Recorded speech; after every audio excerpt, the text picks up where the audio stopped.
हर हर महादेव। नमस्कार। आज की कथा का नाम है जीवन की बारीक समझ। वर्ष 1893 की बात है। यह स्वामी विवेकानंद के जीवन काल का समय था। अपनी विद्वता से स्वामी विवेकानंद देश ही नहीं बल्कि विदेश में भी बेहद चर्चित हो चुके थे। उनको अक्सर किसी सेमिनार में बोलने के लिए बुलाया जाता था। एक बार उनको अमेरिका के शिकागो से एक सेमिनार में बोलने के लिए बुलाया गया। विवेकानंद अपनी माँ से बेहद प्रभावित थे और उनकी माँ अक्सर उनका मार्गदर्शन किया करती। माँ को जब विवेकानंद के अमेरिका जाने की बात पता चली तो उन्होंने विवेकानंद को सूचना भेजी और कहा, आज तुम घर पर खाना खाने आ जाओ, क्योंकि मैं भी यह जांच लेना चाहती हूँ कि तुम अभी विदेश जाकर सेमिनार में बोलने लायक परिपक्व हुए हो या नहीं। दरअसल उन दिनों स्वामी जी अक्सर भ्रमण पर रहा करते थे।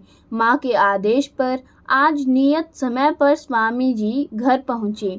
माँ ने उनकी पसंद का खाना बनाया था। स्वामी जी ने स्वाद लेकर खाना खाया।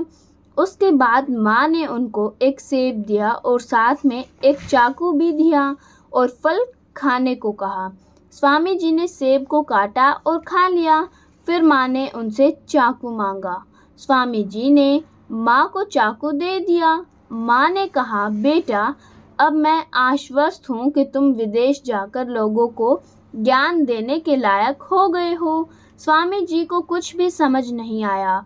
वे आश्चर्य से बोले, माँ, मैंने तो ऐसा कुछ किया ही नहीं और तुमने मेरी कोई परीक्षा भी नहीं ली।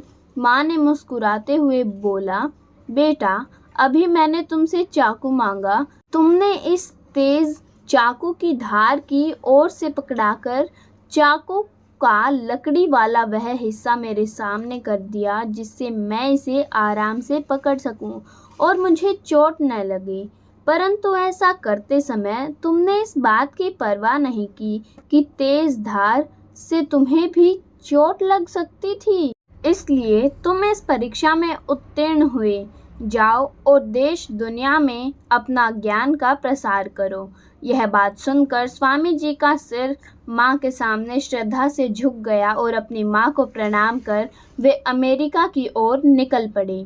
यदि आपको यह कथा अच्छी लगी तो चैनल को सब्सक्राइब अवश्य करें। धन्यवाद।